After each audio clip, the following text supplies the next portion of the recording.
Friends, मेरा नाम मनप्रीत सिंह है और मैं आपको यूट्यूब चैनल पर केमिस्ट्री टीच करूंगा। तो मैं अपने जो यूट्यूब चैनल है उस पर जो मेरा यूट्यूब चैनल है उस पर दो तरीके से आपकी प्रेपरेशन स्टार्ट करवाऊंगा। एक तो बोर्ड्स के लिए डेडिकेटेड कंटेंट पढ़ेंगे हम लोग, और दूसरा जो कंटेंट पढ़ेंगे हम लोग वो नीट और जेई के एग्ज़ाम के लिए डेडिकेटेड होगा। तो जैसे कि आपको मैंने बोला कि हम लोग यूट्यूब चैनल पे दो तरीके से पढ़ेंगे, और मेरा जो क्लासेस है वो आज से +2 की स्टार्ट होंगी। तो हम +2 का सोल्यूशन चैप्टर स्टार्ट करेंगे, और जो +1 का चैप्टर है उसका हम some basic concept of chemistry से स्टार्ट करेंगे। तो आपको बहुत अच्छे से CBSE board, ICSE board, Punjab board, किसी भी स्टेट बोर्ड का और नीट जेई का बहुत अच्छे से तैयारी यहाँ पे करवाई जाएगी। जो हमारा पढ़ाने का कंटेंट होगा उसमें होगा क्या कि सबसे पहले एक क्लास होगी बेसिक्स की, क्लास होगी, और उसके बाद जब बेसिक्स आपके डन हो जाएंगे तो नेक्स्ट स्टेप पे हम लोग नीट और जेई का कंटेंट स्टार्ट करेंगे, और उनके रिगार्डिंग जो क्वेश्चंस होते हैं, रिगार्डिंग जो एमसीक्यू होते हैं, वो रेफरेंस बुक से और जो लास्ट PYQs होते हैं लास्ट 25 ईयर्स के, वो सारे आपको इस YouTube चैनल पे कराए जाएंगे।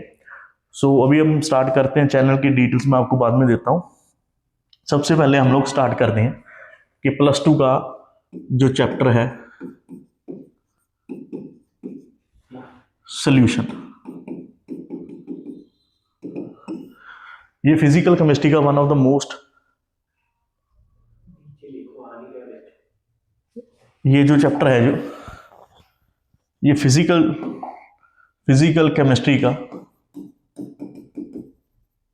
केमिस्ट्री का one of the most important chapter है। यहाँ से जेई में से और नीट में से सीधे सीधे सवाल भी आते हैं, जो और बोर्ड के पर्सपेक्टिव से भी ये चैप्टर बहुत इंपॉर्टेंट है। तो क्योंकि ये +2 का सबसे मेन चैप्टर है, सब में से सबसे मेन चैप्टर में से एक है, तो हम सबसे पहले इसको पढ़ते हैं।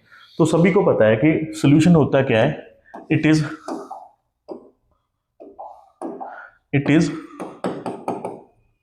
होमोजीनियस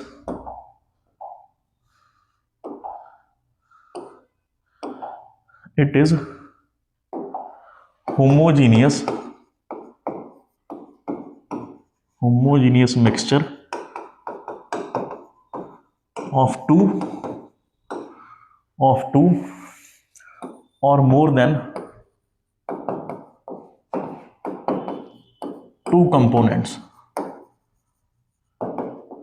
जैसे मान लो कि आपके पास वाटर है और आपने उसमें सॉल्ट है जो डिसॉल्व कर दिया, तो अब ये क्या बन गया, सॉल्यूशन बन गया। और एक और एग्जांपल, आपके पास वाटर है, आपने उसमें शुगर डिसॉल्व कर दी, ये भी एक सॉल्यूशन बन गया। आपके पास वाटर है सर्टेन अमाउंट, आपने उसमें लेमन निचोड़ दिया, वो भी क्या है, सॉल्यूशन है। तो सबसे पहले आपको ये पता होना चाहिए कि सॉल्यूशन कैसे कैसे है। जैसे कि मैंने क्या लिखा, it is a homogeneous mixture of 2 or more components, more than 2 component. That means अगर आपने किसी भी चीज, दो चीजों को डिसॉल्व किया है तो बाद में वो अच्छे से डिसॉल्व हो जानी चाहिए। ऐसा नहीं कि जो सॉल्ट है वो नीचे बैठ जाए या जो शुगर है वो नीचे बैठ जाए। तो वो प्रॉपरली अगर डिसॉल्व है तभी हम उसको सॉल्यूशन बोलेंगे। तो सॉल्यूशन दो प्रकार का हो सकता है, types of solution on the basis of इसको पढ़ाने से पहले ना आपको दो चीजें बतानी बड़ी जरूरी है। जो सॉल्यूशन है उसके दो कंपोनेंट होते हैं। जो सॉल्यूशन है उसके दो कंपोनेंट होते हैं, एक होता है सॉल्यूट, एक होता है सॉल्वेंट। जैसे मान लो मैंने बोला कि 100 ग्राम 100 ml 100 ग्राम / 100 ml में ml ऑफ वाटर में 10 ग्राम शुगर डिजोल्व कर दी, 10 ग्राम शुगर डिजोल्व कर दी, तो ये सोल्यूशन बन जाएगा, चाहे उसे बाद में हमने हीट करने बनाना हो या जैसे भी करना हो। तो जो सोल्यूशन का पार्ट कम अमाउंट में होता है उसे हम क्या बोलते हैं, सल्यूट बोलते हैं, और जो सोल्यूशन का पार्ट ज्यादा अमाउंट में होता है उसे हम क्या बोलते हैं, सॉल्वेंट बोलते हैं। तो सल्यूट क्या बोलेंगे, it is the part of solution present in lesser amount, it is the part, या ऐसे कह सकते हैं it is present in solution in lesser amount, it is present in solution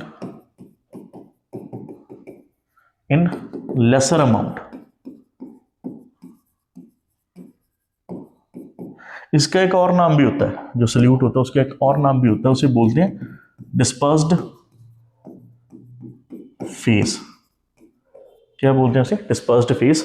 जो सॉल्वेंट है उसका एक और नाम होता है, उसे बोलते हैं डिस्पर्स्ड मीडियम, डिस्पर्स्ड मीडियम। तो जैसे कि जो सल्यूट का अमाउंट होता है उसे हम WB से रिप्रेजेंट करते हैं। जैसे मान लो शुगर है, तो शुगर का कितना अमाउंट हमने डिजोल्व किया, 10 ग्राम डिजोल्व किया, तो WB क्या रिप्रेजेंट करेगा, wait of salute added.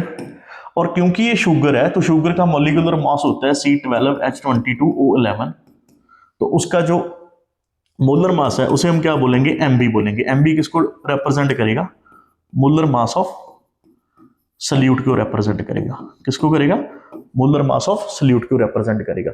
Similarly जो सॉल्वेंट का जितना अमाउंट है उसे हम क्या बोलते हैं, WA बोलते हैं। क्या बोलते हैं, तो WA किसे रिप्रेजेंट करेगा, वेट ऑफ सॉल्वेंट, और MA क्या रिप्रेजेंट करेगा, मोलर मास ऑफ सॉल्वेंट को रिप्रेजेंट करेगा। तो ये तो था यहां तक का बेसिक कि सॉल्यूशन बोलते कैसे हैं, it is a homogeneous mixture of 2 or more than 2 components. तो उसके 2 पार्ट होते हैं, जो पार्ट सोल्यूशन में कम अमाउंट में प्रेजेंट होता है उसे सल्यूट बोला जाता है, और जो अमाउंट सोल्यूशन में ज्यादा अमाउंट में प्रेजेंट होता है उसे सॉल्वेंट बोला जाता है। तो जो सल्यूट का अमाउंट है उसे हम रिप्रेजेंट करते हैं WB से, और MB क्या होता है उसका मोलर मास। सिमिलरली जो WA है उसे हम क्या बोलते हैं, वेट ऑफ सॉल्वेंट, और MA क्या होता है, मोलर मास ऑफ सॉल्वेंट। आप वेट की बजाय मास भी लिख सकते हो, मास of salute, mass of solvent. तो उसके बाद हमें 2 चीजें पढ़नी है, types of solution on the basis of solvent, कि सॉल्वेंट के बिहाफ पे हमें सॉल्यूशन को कितने टाइप्स में बांट सकते हैं। तो सबसे पहले है type of solution on the basis of solvent. अगर आपका सॉल्वेंट, इसे हम 2 कैटेगरी में बांट सकते हैं, एक तो होता है एक्वस सॉल्यूशन,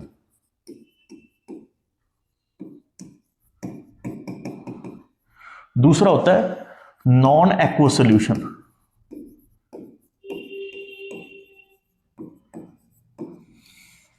जैसे मान लो मैंने आपको बोला कि आपका सल्यूट है जो, वो कुछ भी हो सकता है, सॉलिड भी हो सकता है, लिक्विड भी हो सकता है, गैस भी हो सकता है, ठीक है।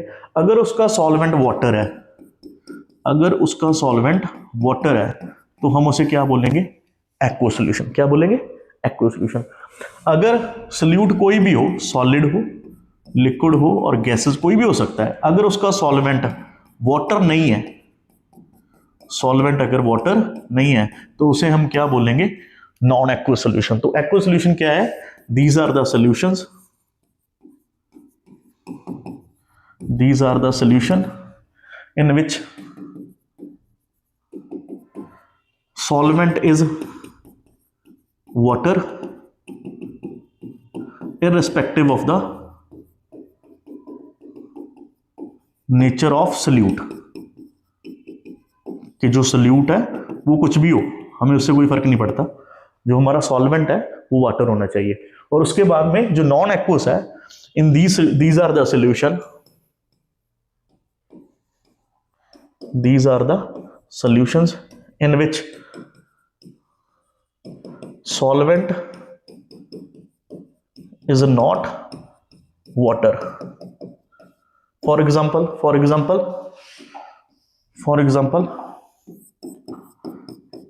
NaCl in water, sugar in water. So these are the kind of example of aqueous solution. Or in these we can see that oil की एग्जांपल जैसे bromine 2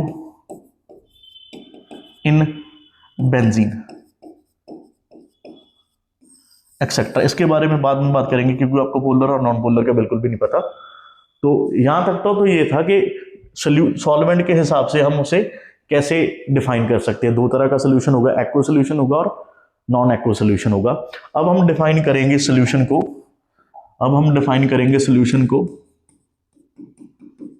on the basis of type of solvent, on the basis of nature of solvent. क्या करेंगे हम लोग, classification करेंगे,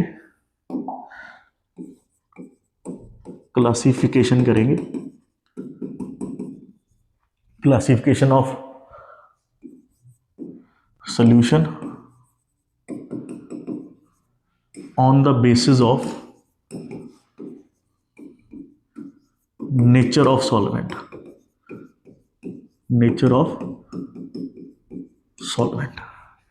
तो basically ये तीन तरह का होगा, एक सॉलिड सॉल्यूशन,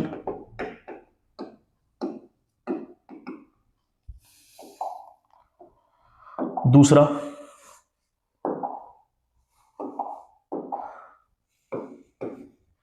लिक्विड सॉल्यूशन,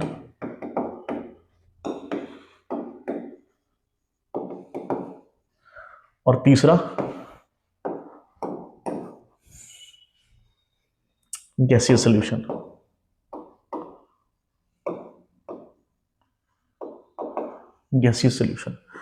तो हम कैसे डिफाइन करेंगे किसी चीज को कि ये सॉलिड सॉल्यूशन है और ये लिक्विड सॉल्यूशन है, ये गैसियस सॉल्यूशन है। अगर हमारा सॉल्वेंट सॉलिड हुआ, सल्यूट चाहे कुछ मर्जी हो, सल्यूट जो मर्जी हो, सॉलिड हो, गैस हो और लिक्विड हो, हमें कोई फर्क नहीं पड़ता, तो तब हमें क्या बोलेंगे, सॉलिड सॉल्यूशन। अगर हमारा सॉल्वेंट लिक्विड हुआ, सल्यूट जो मर्जी हो, सॉलिड हो, गैस हो और लिक्विड हो, तो हम इनमें से क्या बोलेंगे, लिक्विड सॉल्यूशन। अगर हमारा सॉल्वेंट गैस हुआ, सल्यूट जो मर्जी हो, सॉलिड हो, गैस हो, लिक्विड हो, तब हम उसे क्या बोलेंगे, गैसियस सॉल्यूशन। क्या बोलेंगे, gaseous solution.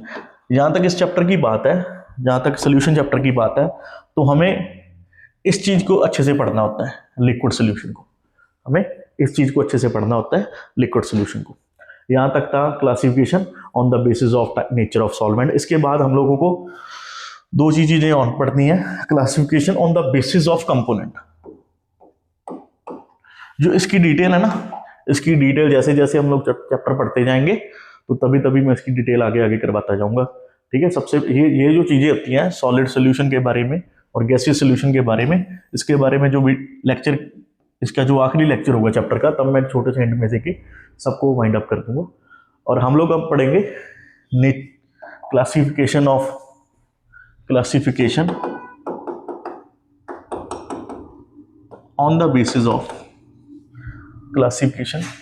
On the basis of component present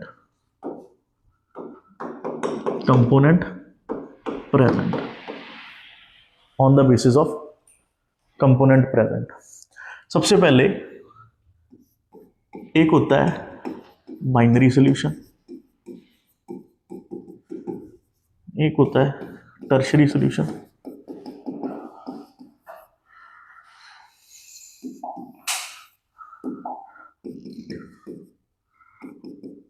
tertiary solution, tertiary, और एक होता है quaternary.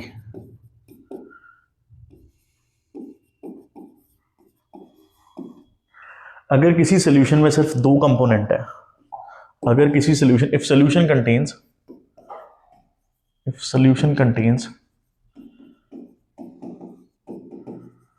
only two components, then it is called binary solution. For example, NaCl and water, namak in water, glucose in water,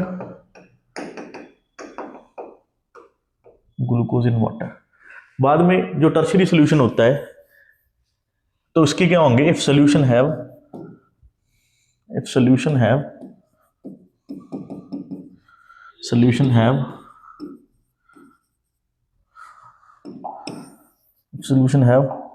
three components,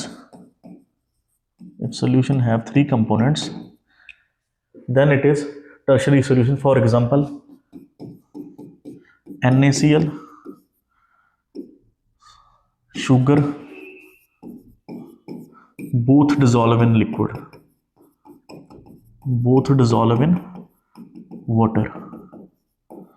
और quaternary solution, if solution has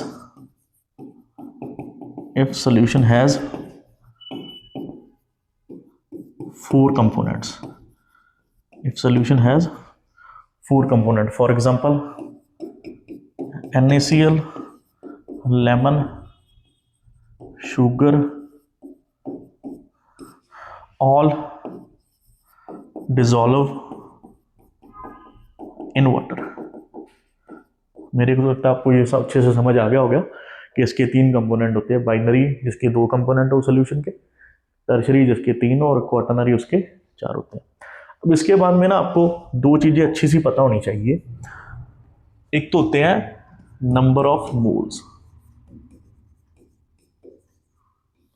मुझे लगता है शायद ये आप पढ़ के आए होंगे +1 में। तो नंबर ऑफ मोल्स हमें या इस चैप्टर में पढ़ना अच्छे से चाहिए, क्योंकि इसके बगैर हमारा कोई भी कॉन्सेप्ट चलेगा नहीं। अगर आपको नंबर ऑफ मोल्स के बारे में कोई इन्फॉर्मेशन नहीं है तो आप इस चैप्टर को अच्छे से पढ़ नहीं पाओगे। तो इस चैप्टर को सबसे पढ़ने से पहले आपको नंबर ऑफ मोल्स फाइंड करने आने चाहिए। जैसे मान लो नंबर ऑफ मोल्स एक्चुअल होते क्या है, मोल्स एक्चुअल क्या होते क्या है, ये क्वांटिटी है, क्वांटिटी ऑफ सब्सटेंस को रिप्रेजेंट करते हैं। It represents quantity of substance for measurement। जैसे अब केमिकल को हम लोगों ने अगर मैयर करना है तो उन्हें हम किलो में, ग्राम्स में मैयर नहीं करेंगे, तो हमें ज्यादातर उन्हें किस में मैयर करना होता है, नंबर ऑफ मोल्स में मैयर करना होता है। तो नंबर ऑफ मोल्स का फार्मूला होता है, फार्मूले तो उसको 3 होते हैं, लेकिन नंबर ऑफ मोल्स का formula in terms of mass या वेट होता है। इन टर्म्स ऑफ मास या वेट एक फार्मूला होता है, वो क्या होता है, नंबर ऑफ मोल्स किसी भी चीज का given mass in gram divide by molar mass / atomic mass of that substance in grams। क्योंकि हम लोग सॉल्यूशन पढ़ रहे हैं तो सॉल्यूशन में हम लोग दो चीजें ऐड करेंगे। एक क्या होगी भाई, सॉल्यूट होगा, दूसरा क्या होगा, सॉल्वेंट होगा। तो हम लोगों को नंबर ऑफ मोल्स जो होते हैं सॉल्यूट के मोल्स, नंबर ऑफ मोल्स जो सॉल्यूट के होंगे, सॉल्वेंट के होंगे, उनको भी फाइंड करना आना चाहिए। जो मोल्स के सॉल्यूट होते हैं, नंबर ऑफ मोल्स जो सॉल्यूट के होते हैं उनको भी फाइंड आउट करना चाहिए। तो अगर आपको ये चीज़ अच्छे से आ गई तभी आप इसके जो नेक्स्ट वाला पार्ट है अच्छे से समझ पाओगे। तो हमें अब ये पता होना चाहिए कि नंबर ऑफ मोल सॉल्यूट और सॉल्वेंट का निकालते कैसे। जैसे मान लो ये मेरे पास कोई कंटेनर है, ये मेरे पास कोई कंटेनर है, मैंने इसमें 18 ग्राम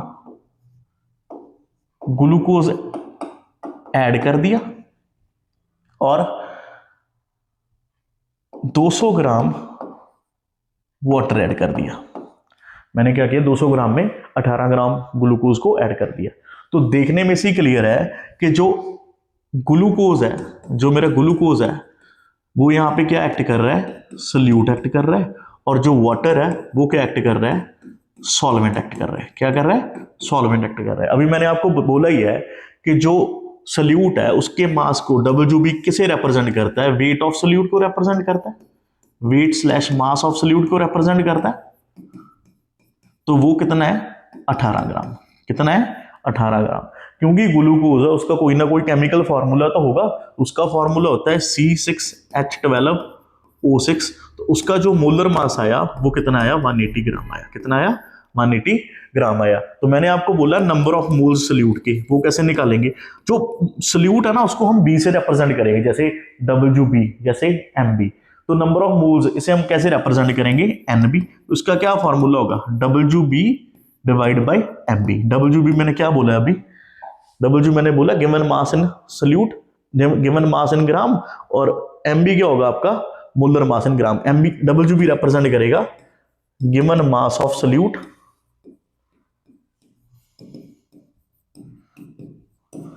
और ये क्या रिप्रेजेंट करेगा, molar mass slash atomic mass. Molar mass ही रिप्रेजेंट करेगा, atomic mass sorry molar mass of solute in grams. तो इसकी वैल्यू क्या आएगी, इसकी क्या वैल्यू आएगी, NB की वैल्यू आएगी 18 डिवाइड बाई 180। तो इसके कितने मोल्स होंगे, 0.1 मोल होंगे। तो सिमिलरली अगर मैं सॉल्वेंट के बारे में बताऊं आपको, नंबर ऑफ मोल्स सॉल्वेंट के बारे में बताऊं आपको, number of moles of solvent अगर उसके बारे में बताऊं आपको, तो वो क्या होगा, उसका फार्मूला, उसका फार्मूला होगा WA। WA क्या होता है, वेट ऑफ सॉल्वेंट या mass of solvent present in solution, weight of या mass of solvent in solution divide by M। M किसे रिप्रेजेंट करते हैं, molar mass of solvent, molar mass of solvent. जैसे आपको पता है कि 200 ग्राम क्या है, इसे NA से रिप्रेजेंट करते हैं। आपको पता है कि WA क्या है, 200 ग्राम, और 18 ग्राम क्या है उसका मोलर मास। इसे डिवाइड कर देंगे, हमारे पास क्या आ जाएगा, नंबर ऑफ मोल्स सॉल्यूट के आ जाएंगे और नंबर ऑफ मोल्स सॉल्वेंट के आ जाएंगे। अगर आपको मैं फर्दर इस चैप्टर के बारे में पढ़ाऊं तो हमें दो चीजें अच्छे से समझ लेनी चाहिए कि इस चैप्टर में ना हमको सल्यूट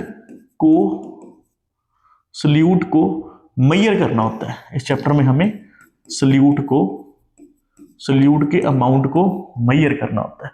सॉल्वेंट के बारे में हमें इतनी इंफॉर्मेशन नहीं चाहिए, इस चैप्टर में हमको सल्यूट के अमाउंट को मेजर करना होता है।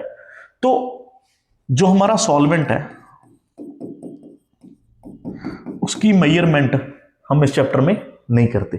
तो आगे के टर्म आएगी कंसंट्रेशन टर्म्स, वो क्या होता है तो उसके बारे में हम लोग पढ़ेंगे कि बहुत सारे तरीके होते हैं केमिस्ट्री में, इन तरीकों से हम सल्यूट के अमाउंट को मेजर करते हैं। तो उन टर्म्स को क्या बोला जाता है, कंसंट्रेशन टर्म्स बोला जाता है। क्या बोला जाता है, कंसंट्रेशन टर्म्स। तो आपको सबसे पहले क्या चीज नोट करनी है, कंसंट्रेशन टर्म्स।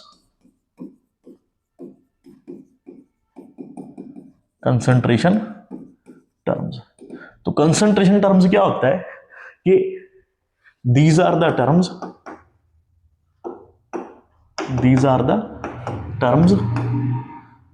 दैट define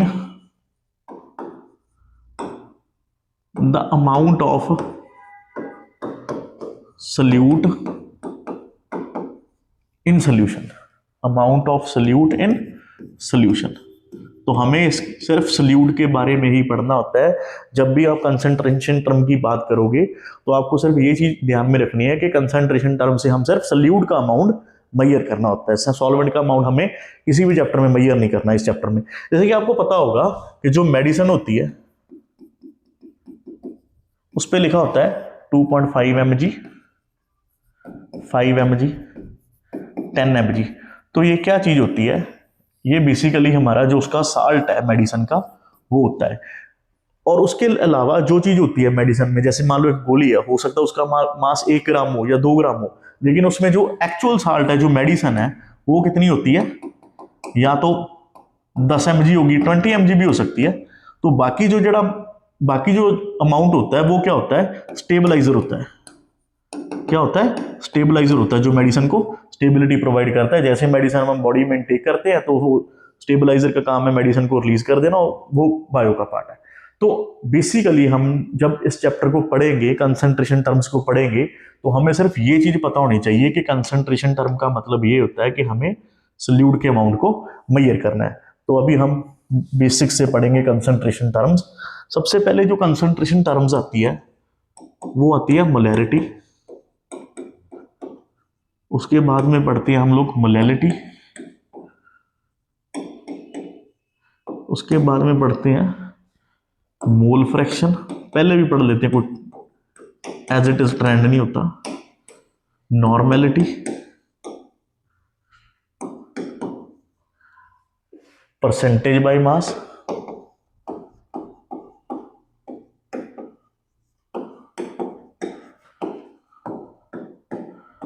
और पार्ट्स पर मिलियन। पार्ट्स पर मिलियन, इसे पीपीएम भी बोलते हैं। इन सारी टर्मों से हम लोग, ये अलग अलग टर्में, ये अलग अलग चीजें हमें सल्यूट का अमाउंट मेजर करने में हेल्प करती है। आज हम सिर्फ मोलैरिटी और मोलैलिटी के बारे में डिस्कशन करेंगे। तो सबसे पहले मोलैरिटी क्या होती है?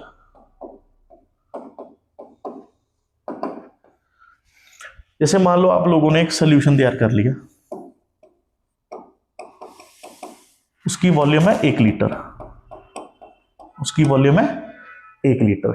क्योंकि आप लोगों ने एक सोल्यूशन तैयार किया, उसकी वॉल्यूम 1 लीटर है, तो क्योंकि आपने सोल्यूशन तैयार किया उसमें दो चीजें होंगी, एक आपका सल्यूट होगा, दूसरा आपका सॉल्वेंट होगा। क्योंकि सल्यूट है तो उसके कुछ ना कुछ अमाउंट होगा, तो अमाउंट को हम कैसे बोलेंगे कि सल्यूट का जो अमाउंट है उसे हम बोलेंगे एनबी। क्या बोलेंगे? एनबी। एनबी क्या रिप्रेजेंट करेगा? Number of moles of solute को रिप्रेजेंट करेगा। और एनए क्या रिप्रेजेंट करेगा? नंबर ऑफ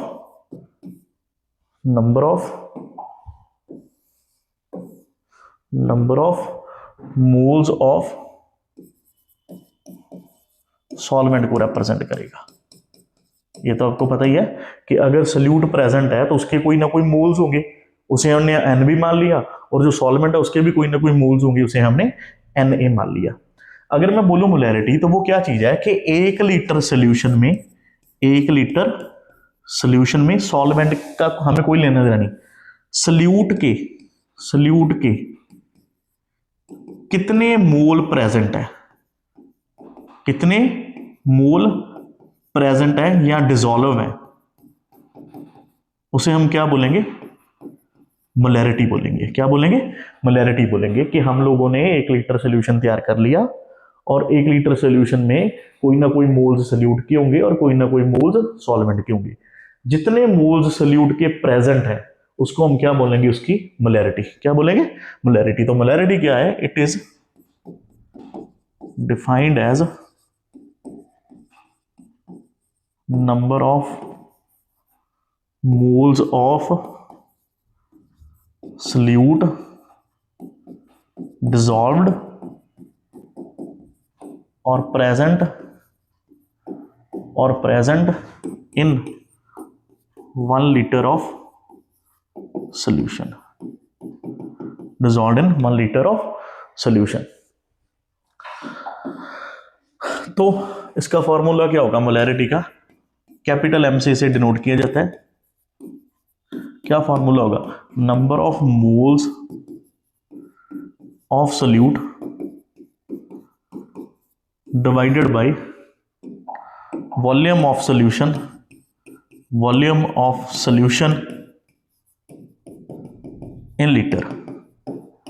जैसे कि मैंने आपको बोला ही है कि नंबर ऑफ मोल्स सॉल्यूट के, उसको निकालने का क्या फार्मूला होता है, WB बाई MB। क्या फार्मूला होता है, WB बाई MB। WB क्या होता है, मास ऑफ सॉल्यूट, मास या weight of solute in gram, और MB क्या होता है, molar mass of solute in gram.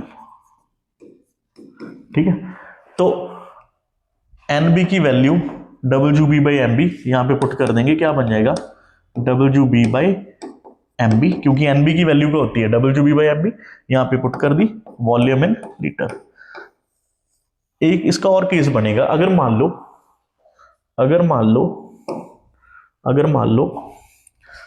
Volume ml में दी हुई है, let if the volume is in ml, तो हमें पता है कि अगर किसी चीज को लीटर में कन्वर्ट करना, जैसे मान लो 200 ml है, तो उसे मैं लीटर में कैसे कन्वर्ट करूंगा, 200 डिवाइड बाई 1000। तो जैसे मान लो अगर कोई भी वॉल्यूम दे रखी है, वॉल्यूम ml में दे रखी है, तो उसे मैं लीटर में कैसे कन्वर्ट करूंगा, उसे मैं 1000 से डिवाइड करूंगा, वो किसके बराबर आ जाएगी, वॉल्यूम इन लीटर के बराबर। तो जहां पे भी हमारा जो फॉर्मूला लिखा है वॉल्यूम इन लीटर, उसकी जगह के मैं ये सारा वैल्यू पुट कर सकता हूं, और मेरा फॉर्मूला क्या बन जाएगा, WB बाई MB। क्योंकि वॉल्यूम इन लीटर दे रखा है, मेरे को पता वॉल्यूम इन लीटर किसके बराबर होता है, volume in ml divide by 1000। तो मेरा क्या फार्मूला बन गया, volume in ml divide by 1000, ये ऊपर चला जाएगा, और मोलैरिटी का क्या फार्मूला बन गया, WB by MB volume in ml into 1000। और इसकी जो यूनिट होगी मोलैरिटी को कैपिटल M से रिप्रेजेंट किया जाता है, और इसकी यूनिट क्या होती है, मोल पर लीटर। इसकी यूनिट क्या होती है, मोल पर लीटर। और एक और इसके बारे में बात है, क्योंकि मोलैरिटी है जो वॉल्यूम पे डिपेंडेंट है, चाहे डिनोमिनेटर में हो या न्यूमिनेटर में हो, मोलैरिटी है जो वॉल्यूम पे डिपेंडेंट है। हमें पता है कि जो वॉल्यूम है डिपेंडेंट ऑन टेम्परेचर है, जैसे अगर मैं किसी भी चीज का टेम्परेचर इंक्रीज करता हूं तो वॉल्यूम इंक्रीज हो जाती है, अगर मैं टेम्परेचर डिक्रीज करता हूं तो वॉल्यूम डिक्रीज हो सकती है। दैट मीन्स अगर वॉल्यूम टेम्परेचर पे डिपेंडेंट है, तो मैं क्या बोलूंगा कि जो मेरी मोलैरिटी है वो भी क्या है, एक टेम्परेचर डिपेंडेंट है। क्या भाई, टेम्परेचर डिपेंडेंट है। अभी इसके बाद एक छोटा सा न्यूमेरिकल करेंगे और इस चैप्टर के पहले पार्ट को वाइंड अप करेंगे। जैसे मान लो एक क्वेश्चन है, आपको बोल दिया calculate molarity if 5.85 gram of NaCl dissolved in 200 ml of solution। तो इसे हम कैसे सॉल्व करेंगे, तो हमें तो सिर्फ ये बोला है कि जो सोल्यूशन है हमारा उसकी जो वॉल्यूम है वो 200 ml है, और जो उसका सल्यूट है वो कितना दे रखा है, सल्यूट है जो NaCl है उसका अमाउंट कितना दे रखा है, 5.85 ग्राम। क्योंकि सॉल्वेंट के बारे में कुछ भी जिक्र नहीं किया गया, तो इस केस में सॉल्वेंट को आप क्या मानोगे, सॉल्वेंट क्या होगा हमारा यहाँ पे, वाटर होगा, चाहे उसके बारे में बोला गया चाहे नहीं बोला गया। अगर आपको सीधा सोल्यूशन की वॉल्यूम बोली है, अगर सोल्यूशन का कुछ नाम नहीं दिया गया, तो उसका सॉल्वेंट क्या होगा, वाटर होगा। क्योंकि NaCl है जो सोल्यूट का मास है 5.8 जो कि WB की रिप्रेजेंट करते हैं, तो मैंने आपको बोला है कि इसका MB भी तो होगा कुछ ना कुछ। सोडियम का मास होता है 23 और क्लोरीन का मास होता है 35.5, तो इसका मोलर मास क्या आ जाएगा, 50 58.5 क्या आ जाएगा 58.5, क्योंकि वाटर का जो अमाउंट है वो तो हमें गिवन ही नहीं, तो ये तो हमें गिवन ही नहीं, ना ही हमें निकालना है। तो हमें क्या निकालना है, बेसिकली मोलैरिटी निकालनी है। क्या निकालनी है, मोलैरिटी। मोलैरिटी का क्या फार्मूला होता है, WB by MB volume in ml into 1000। जैसे आपको पता है कि WB की वैल्यू कितनी है 5.85 ग्राम, MB की वैल्यू कितनी है 58.5, और वॉल्यूम कितनी दे रखी है सोल्यूशन की 200 ml। तो आप क्या करोगे, कैलकुलेशन को सॉल्व करोगे और इसकी वैल्यू निकाल दोगे, ये आ गया 1/5 और इसकी वैल्यू क्या आ गई 585।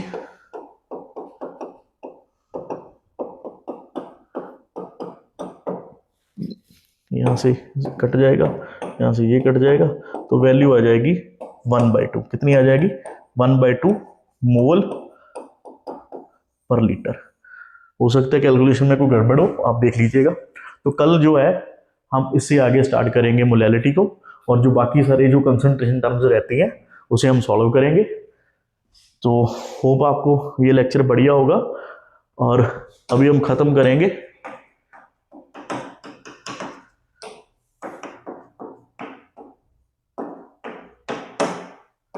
Thank you so much.